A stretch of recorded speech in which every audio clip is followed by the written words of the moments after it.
여러분 안녕하십니까? 낭만 인터뷰 진행자 한별입니다. 오늘 낭만 인터뷰 5번째 순서로 한 해를 마감하면서 크리스찬으로서 지내야 하는 낭만은 무엇인지에 대해서 이야기를 나눠보도록 하겠습니다. 남가주 로스앤젤레스에서 사역하고 계시는 올림픽 장로교회 담임 이수호 목사님 오늘의 주인공입니다. 안녕하십니까? 네, 안녕하세요. 네, 이렇게 연말인데 많이 바쁘실 텐데 이렇게 시간 내주셔서 감사드리고요. 먼저 우리 낭만 인터뷰 구독자분들께 인사 말씀 좀 부탁드리겠습니다. 네, 안녕하세요. 낭만 인터뷰 구독자 여러분. 저는 LA 한인타운에서 올림픽 장로교회를 담임하고 있는 이수호 목사라고 합니다. 네, 정말 만나서 반갑습니다. 네. 목사로서 이 세상에서 살아간다는 것이 많은 것들을 포기해야만 하는 그런 인생이라고 개인적으로 저는 이제 생각을 하고 있는데요. 그렇기 때문에 그 삶에서 저는 일반 사람들이 느끼지 못하는 낭만의 세계가 분명 존재한다고 생각을 합니다. 그 부분에 대해서 오늘 좀 이야기를 해보고 싶은데, 먼저, 목사가 되기까지의 과정, 여정이 있었을 거라고 생각이 드는데, 이제 보통 이제 패스터 키츠라고 하지 않습니까? 우리 이소 목사님도 이제 아버님이 선친이 이제, 목사님으로 좀 활동하고 계셨던 걸로 알고 있고, 이제 아들로서 이제 목사가 되기까지 과정, 이렇게 함께 나누면서 시작을 해보도록 하죠. 네.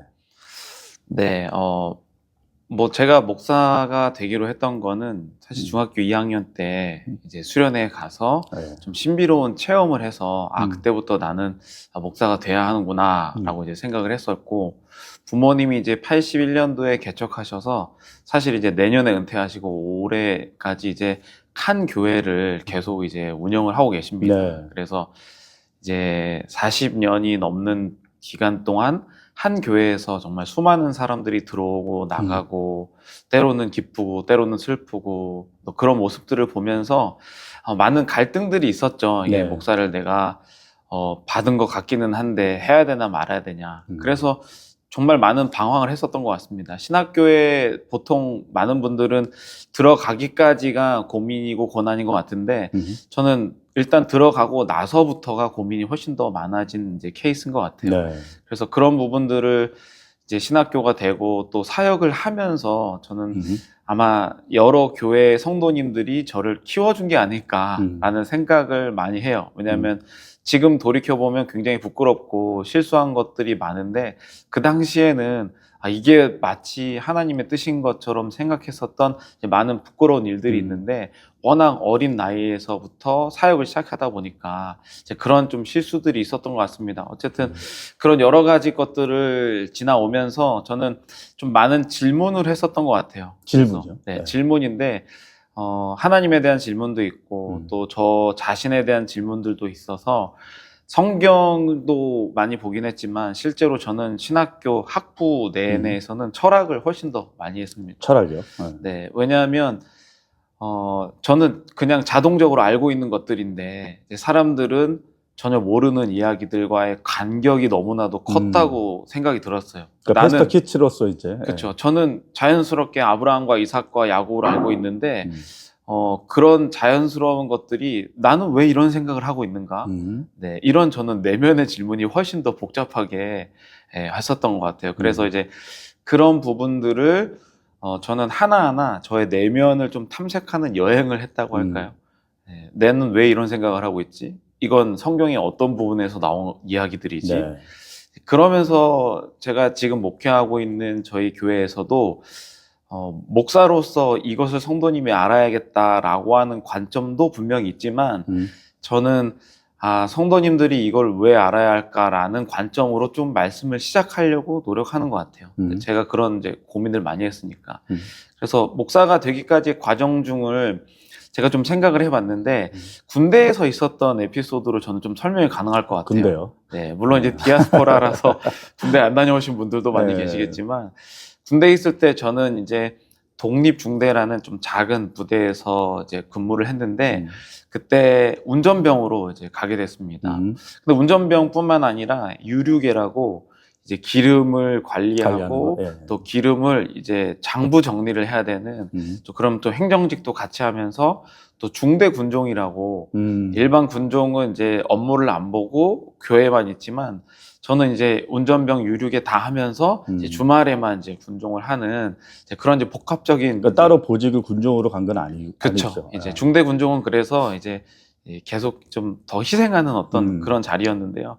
근데 이제 그런 이제 직책을 수행하면서 제가 한 가지 이득을 본 일이 있어요. 그게 뭐냐면 주일에 교회 가서 사역해야 되기 때문에 모든 군인들이 하는 근무 형태 중에 가장 싫어하는 게 이제 2시간 경계 근무 쓰는 거 있거든요. 네.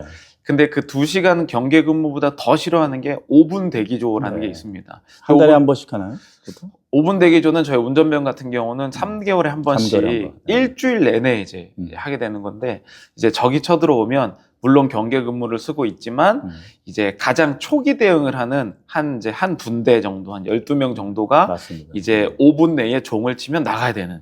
그래서 이제 옷도 못 갈아입고 이제 갑자기 샤워를 시켜놓고 갑자기 막 이제 부르는 그런 경우도 있는데, 네. 근데 저는 이제 중대 군종이라는 이유로 5분 대기조를 할 수 없는 상황이었어요. 아, 그렇군요. 네. 그래서 이제 많은 사람들이 저를 비난을 했죠. 너는 이렇게 다 고생하는 거를 못 하는구나. 특혜를 받는구나. 네, 특혜 받는구나. 이제 그런 생각을 하고 있었지만 저는 주의를 지키는 게 훨씬 더 중요하다는 가치 때문에 조금 이제 여러 가지 좀 갈등들이 있었습니다. 근데 이제 이게 언제 해소됐냐면, 사람들이 저는 그래서 좀 특혜받는 존재다라고 생각했지만, 휴가를 이제 제가 한 1병이 지나서 휴가를 딱 나갔는데, 휴가 때 주일이 걸려있는 날이었어요. 근데 제가 휴가 때 저희 일반 사회교회가 아니라 군대 교회를 가게 됩니다. 네. 그러니까 사람들은 아이가 특혜받는 줄 알았는데 휴가 나가서 교회 간다는 건 군인들에게는 엄청난 일이거든요. 그렇죠.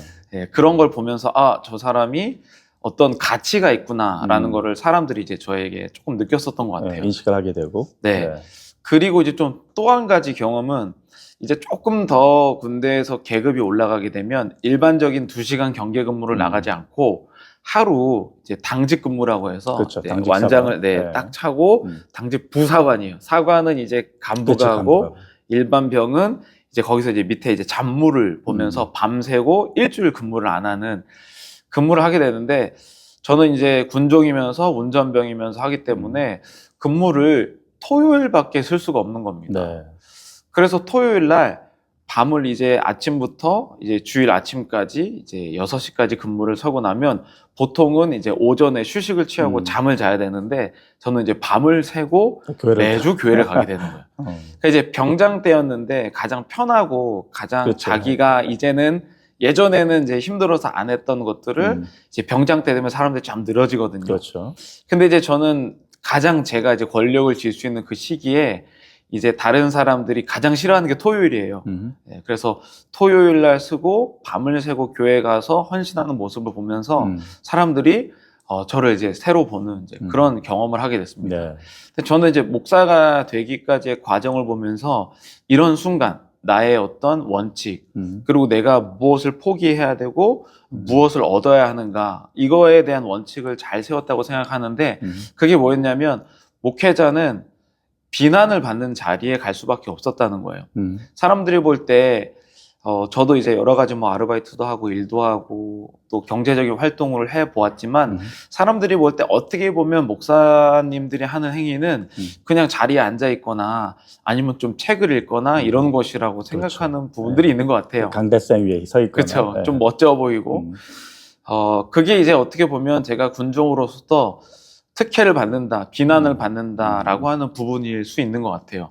그런데 어떨 때 저는 이제 저의 가치에 대해서 하냐면, 물러설 수 없는 하나님의 어떤 말씀, 네, 그렇죠.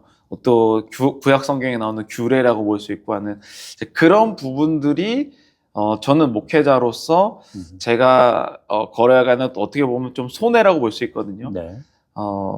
그래서 이제 제가 목사가 되기까지의 과정을 좀 정리해 보면, 사람들이 비난하는 영역과 하나님이 나를 축복 주시는 그 영역을 계속해서 좀 클래리파이, 명확하게 가는 과정이 아니었나라는 생각을 해요. 그리고 나서 저희 부모님이 하셨던, 또 그리고 제가 받았던 조금 어려움들이나 때로는 기쁨들을 잘 살펴보면 이게 바로 사람들이 얘기하는 하나님이 보시기에 정말 합당한가, 네, 이 부분이 저에게는 조금 목회자로서 지금까지 오는 영역에 가장 좀 중요한 부분이 아닌가라는 생각을 해봅니다. 네, 알겠습니다. 그 군대 생활의 어떤 경험을 토대로 해서 목사로서 이제 성장에 가거나 또 목사로서의 어떤 길을 걸어가기로 이제 결정하는 그런 순간 속에서의 어떤 그런 갈등을 그 군대 생활 속에서 이제 체득을 하고 확실하게 이제 목사로서의 여정을 이제 가기로 결정을 했다는 걸로 제가 이제 받아들이면 될 것 같고요. 네.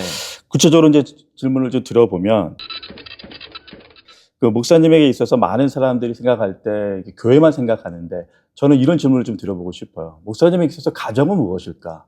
예, 일반 사람들이 고민하는 가정이 있지 않습니까? 근데 목사로서 가정을 어떻게 들여다보고 있는지 아주 궁금합니다. 네.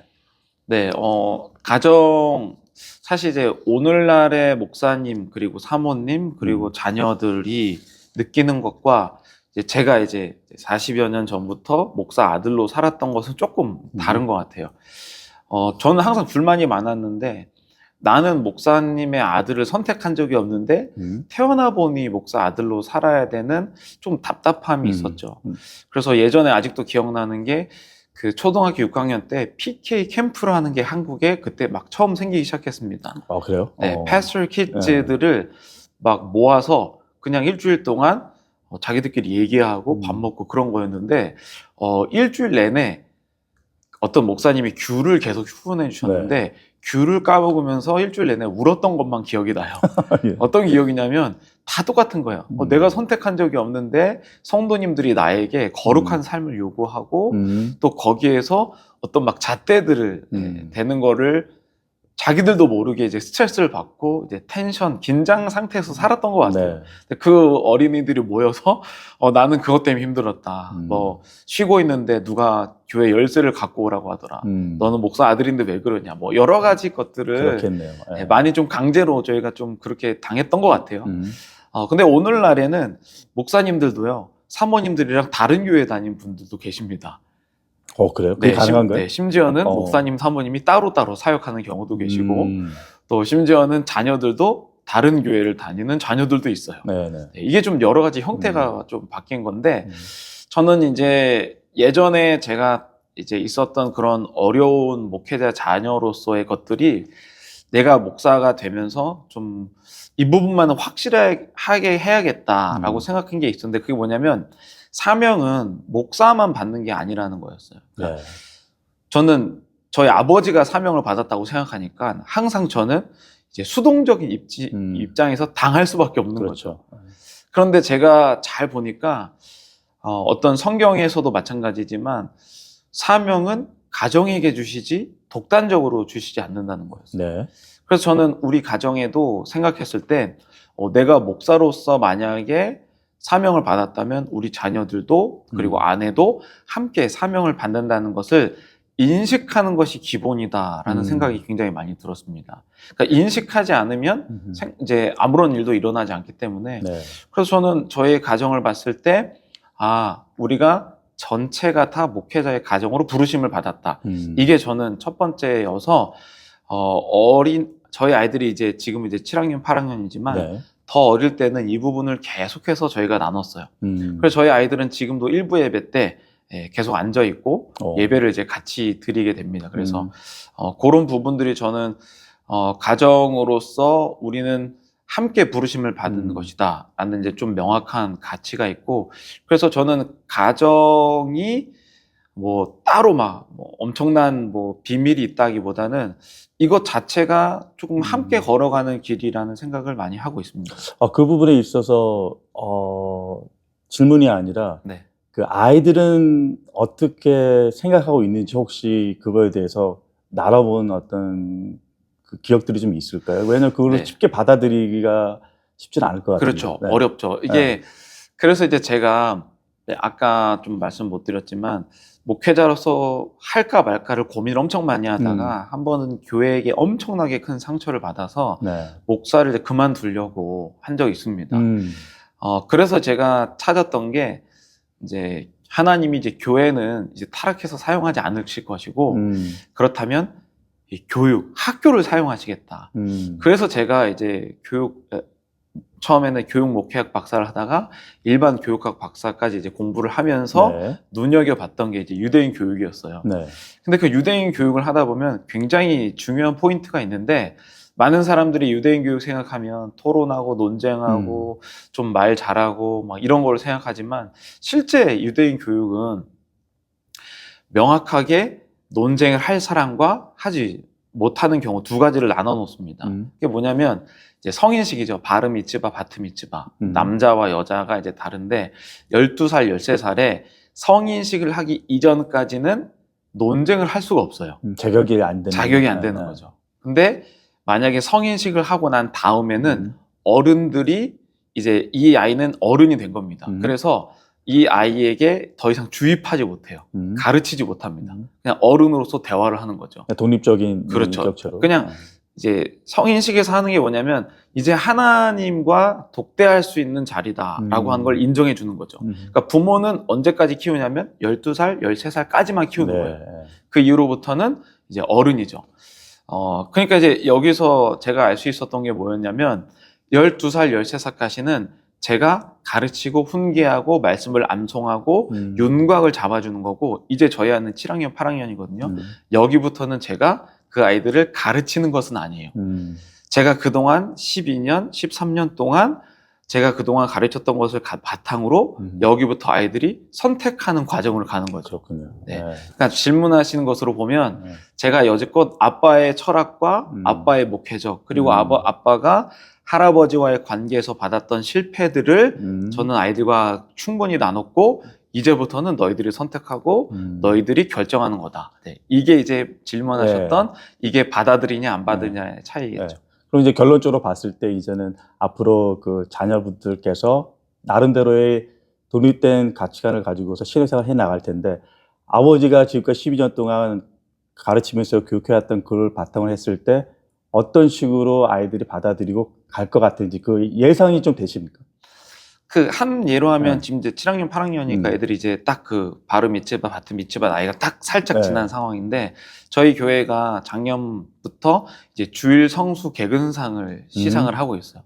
근데 이제 뭐 사실 요즘에 무슨 주일 성수를 다 지키는 게 뭐 어떤 의미가 있냐라고 물었겠지만 뭐 주일을 빠졌다고 해서 우리 신앙이 없어지는 건 아니지만 이제 그 경향성에 대해서 저희는 이제 상을 주고 있는데 저희 아이가 그 주일 개근상을 받고 너무 기뻐서 이제 다 같이 잔치 다니실 때 크게 이렇게 주일 개근상 하면서 이렇게 하고 있는데 그거를 자기 방에 걸어놨어요. 네. 올해도 그거를 또 자기 이게 너무 기쁘다면서 걸어놨거든요. 그런 부분들이 아마 이 교육을 하고 또 아마 그 철학을 나누는 이제 우리 낭만 인터뷰니까 그 낭만을 본인이 함께 소유하게 되는 것이 아닐까.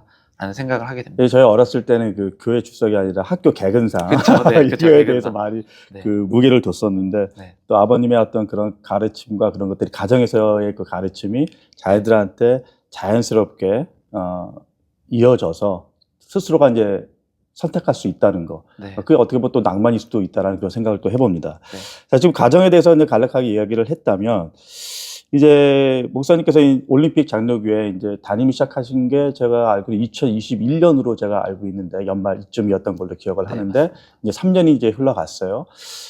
처음에 어떠한 마음을 가지고선 이 올림픽 장로교회 담임으로서 시작을 했고 3년이 지난 현재 바라보는 교회의 성도들과 구성원들 간의 그 관계에 대해서는 어떠한 가치관을 갖고 있는지 좀 여쭤보고 싶습니다. 네, 그 제가 2021년도에 이제 37살이었거든요. 그러니까 이제 굉장히 좀 어린 나이였고 제가 일부러 그 연도 이제 나이를 그 얘기를 안 했는데 오픈하시네요. 그 좀 어린 나이기도 하고 실제로는 담임 목회를 한 경험이 전혀 없고 부사역자로만 저는 계속 사역했으니까. 처음이신가요, 그럼? 그렇죠. 뭐 다 그냥 부교육자로 사역을 했고 이제 담임 목회자로는 이제 처음 이제 제가 하는 거였는데 저희 교회 성도님들은 연세가 많으시고 또 저희 교회는 이제 30년이 된 상황이었고 그렇죠. 네, 기록도 있고 그 다음에 여러 가지 것들이 있었을 때 하나님은 왜 나를 이 자리로 부르셨을까에 대한 고민이 있었어요. 근데 그때 이제 제가 뭐 크리스찬 쪽에 이제 뉴스에 신문 인터뷰를 할 때는 뭐라고 얘기했냐면 저는 자격 없기 때문에 하나님이 나를 이 자리를 이끌어 주신 게 아닐까라는 것을 했습니다. 네. 그게 이제 어떤 말이었냐면, 만약에 제가 뭐 40대 중반이나 이제 50대였다. 그리고 이제 저희 교회 담임 목사로 이제 부임을 했다라고 하면, 처음에 오자마자 제 눈에 바꾸고 싶은 것들이 많았을 거예요. 그렇겠죠. 왜냐하면 저의 기준이 있거든요. 아, 이건 이렇게 해야 되고 저건 저렇게 해야 되고. 근데 실제로 목회라는 거는 저의 어떤 잘남이나 저의 기준을 사용하기보다는 하나님의 기준으로 가야 되는데, 실제로 이제 목회자들이 가장 많이 실수하는 경우가 자기가 이제 이끌어가는 경우가 굉장히 많은데, 네. 그래서 제가 그때 인터뷰했을 때 자격 없는 자를 세우신 게 저는 가장 큰 저의 특징이 아닐까라고 그렇게 이제 인터뷰를 했습니다. 그래서 봤더니 하나님께서 진짜 그 말대로 저를 이제 이끄셨던 것 같은데, 이끄셨던 게 처음에 그런 말을 했지만 실제로도 제가 워낙 교회에서부터 자라고 또 교회 경험들이 많다 보니까 제 눈에도 고치고 바뀌어야 될 것들이 좀 눈에 있었던 것 같아요. 네. 근데 이제 만 3년이 딱 지나고 나서 봤을 때 고치고 바뀌어야 될 것이 교회가 아니라 내 자신이다라는 걸 가장 많이 느꼈던 것 같아요. 그러니까 성도들과의 함께 그렇죠. 생활하면서. 네. 그래서 이제 아마 저희 교회 성도님들은 많이 느끼실 텐데, 저의 설교의 패턴이나 언어가 좀 많이 바뀌었다는 것을 저희 교회 성도님, 초반부터 계셨던 분들이 좀 느끼셨을 겁니다. 네. 이 초반에는 제가 조금 더 훈계적인, 교훈적인 어떤 말씀들이 좀 주를 이뤘다면, 지금은 제 자신이 가장 많이 바뀌어서 훈계나 교훈이 아니라 최근에는 거의 저희 교회 설교의 결론은 사랑밖에 없습니다. 네. 네. 정말 하나님이 나 같은 사람을 어떻게 사랑해 주실까. 그러니까 결국에는 이제 제가 지금까지 요 만 3년을 있었어 왔던 게 변화는 저 자신이 가장 많이 변화했다. 라는 게 이제 큰 결론일 것 같아요. 네. 교회 공동체에 대해서 올림픽 장로교 담임을 하고 있지만 올림픽 장로교회 이후에 교회를 통틀어서 우리가 바라볼 때 목사님이 생각하시는 교회 공동체는 어떠한 것이어야 되는지에 대한 철학이 있을 것 같아요. 네. 네.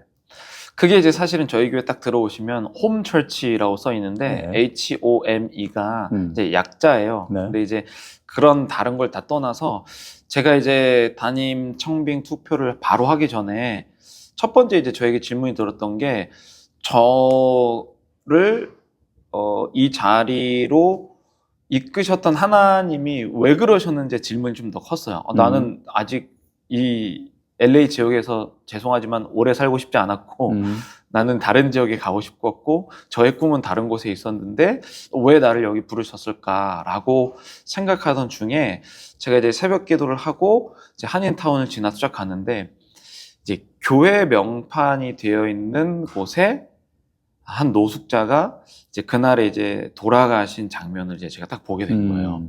근데 흰 천으로 딱 덮여 있고, 거기에는 이제 그 앰뷸런스가 와 있고 경찰들이 이제 네. 두 부류가 와 있었는데, 근데 저에게 딱 신호가 마침 딱 거기서 딱 멈춰서 그 장면을 바라봤을 때, 너무 익숙한 경찰과 또 앰뷸런스를 이끌어 왔었던 그분들의 모습이었어요. 그냥 자연스럽게 오늘도 여기서 홈리스 한 분이 돌아가셨구나. 네. 그 부분을 보면서 저는 왜 하필 그 장소가 교회였으며 사람들은 왜 이걸 당연하게 여기고 있는가. 네, 이 부분이 저에게 굉장히 많은 질문을 주었는데, 네. 마치 교회가 건물도 있고 LA 지역에 교회가 정말 많거든요. 한 건물에도 막 교회가 막 그렇죠. 10개 막 이런 데도 있고, 분명히 건물도 있고 교회는 있지만 영적인 것들이 죽어가도 자연스럽게 있는, 아무렇지도 않게 있는 상태가 저는 이제 LA라고 보였습니다. 네. 그래서 저희 교회는 뭐였냐면, 그래서 홈처치라는 개념을 갖게 됐고, 그 홈처치는 뭐냐면, 사람들이 이렇게 본인의 몸은 멀쩡하게 살아있지만 마음이 다 상처받고 교회로부터 상처받고 죽어가는 그 사람들이 언제든지 들락날락 할 수 있는 게 이제 홈처치예요. 네. 그러니까 집은 누구든지 나가거든요. 엄마랑 아빠랑 싸워서 나가기도 하고, 때로는 독립해서 나가기도 하고, 네. 때로는 더 큰 일을 찾아서 나가기도 하지만, 근데 망해서도 들어오고요. 때로는 면목이 없어도 들어오고, 네. 그리고 성공해서도 들어오고, 그게 저는 집이라고 생각하는데, 저희 교회, 그리고 제가 받았던 이제 하나님의 소명은 바로 그런 거예요. 망해도 들어오고, 우리 교회 싫다고 떠나갔지만 다시 돌아올 수 있는, 그러니까 누구나 다 떠나지만 언제든지 다시 돌아올 수 있는 공동체. 이제 그게 저희 교회가 갖고 있는 이제 홈 철치로서의 어떤 사명이다라고 말씀드릴 수 있습니다. 네. 지금 이제 가정과 교회에 대한 낭만에 대해서 이제 낭만 인터뷰 프로그램이니까 그 낭만이라는 그 이야기를 계속 해나가고 있는데, 그 목사님께 선교에 계신 올림픽 장로교회뿐만 아니라 동시대를 살아가고 있는 교회 또는 크리스찬들과 함께 목사님께서 나누고 싶은, 아니면 함께 걸어가고 싶은 주제라든지 가치관이 분명히 있다라고 생각을 해요. 오늘 목사님 이렇게 모신 것이 바로 그것을 낭만이라고 생각하기 때문에 그 낭만이 어떤 거인지를 함께 우리 공유하고 싶어서 오늘 초대를 했거든요. 그러니까 목사님이 생각하실 때 이 세상과 우리 교회가 나눠야 되는 낭만은 무엇일까요? 네. 네, 사실 굉장히 철학적이고 심오한 질문인데, 저는 이제 제가 이제 THM 석사 과정에서 역사를 전공을 했는데, 역사적으로 우리의 삶을 좀 입체적으로 바라보는 게 필요하다는 생각이 들었어요. 네. 뭐 한국 교회 역사가 길지는 않지만, 또 그리고 우리 개인과 또 인민사회 역사가 엄청 길지는 않지만, 그 역사 때마다 질문 자체가 달라지거든요. 저는 이제 한국 교회가 그리고 세상과 함께 특별히 회복해야 될 게 복이라는 개념의 회복이라는 생각이 들어요. 복이요? 네, 네. 복. 한국 교회 하면 굉장히 욕심이 많고 또 기복적으로 사람들이 많이 바라보거든요. 맨날 복복거리고 네. 그다음에 자기들만 축복받고 막 이런 것으로 하는데, 사실 성경에서 말하는 복은 그런 복은 아닙니다. 그러니까 네. 사실 성경의 복은 복에 관심이 없는, 그러니까 금전적인 복을 받아도 금전에는 별 관심이 없는, 이제 그게 성경에서 말하는 복인데, 네. 지금 우리가 이제 한국 교회가 어려울 때, 사회가 어려울 때 너무 복이 필요한 상황에서 교회가 복을 받다 보니까 이 복의 개념이 조금 상실된 그런 느낌이 들어요. 그래서 네. 저는 오히려 지금 시대는 올바른 이제 성경의 복에 대해서 좀 우리가 세상과 대화하고 나눠야 되지 않겠냐라는 생각이 드는데, 그 복은 그거예요. 저 같은 사람이 사실은 뭐 경력도 없고 뭐 부족하고 뭐 학력도 출중하지 않고 뭐 잘난 게 하나도 없거든요. 이력서를 딱 봐도 아무것도 아닌 사람인데, 근데 저 같은 사람이 사실은 이제 LA라는 이 도시는 어떻게 보면 너무 좋고 훌륭하신 분들이 많은 도시예요. 저도 이제 뭐 텍사스도 있었고 다른 주에도 있었고 여러 도시에 있으면서 LA만큼 인재가 많은 도시가 없다는 생각이 듭니다. 네. 근데 반대로 인재가 많은데 서로 또 협력하기도 참 어려운 도시라는 생각이 좀 들어요. 네. 근데 저같이 부족한 사람이 이런 도시에서 이제 목회자로서 어떤 사람들의 리더로서 살아가려면 실력으로는 저는 될 수 없다는 생각이 들었어요. 그러니까 성경에서 말하는 원리는 뭐냐면, 너의 잘남이 아니라 하나님이 이 자리에 소명의 자리로 불러주셨을 때에 여기서 무언가를 할 수 있는 것이지, 네. 이력서나 어떤 출중함으로 할 수 있는 것이 아닌데, 그래서 저는 이 복이라는 개념이 여기에서 작동을 한다고 보는데요.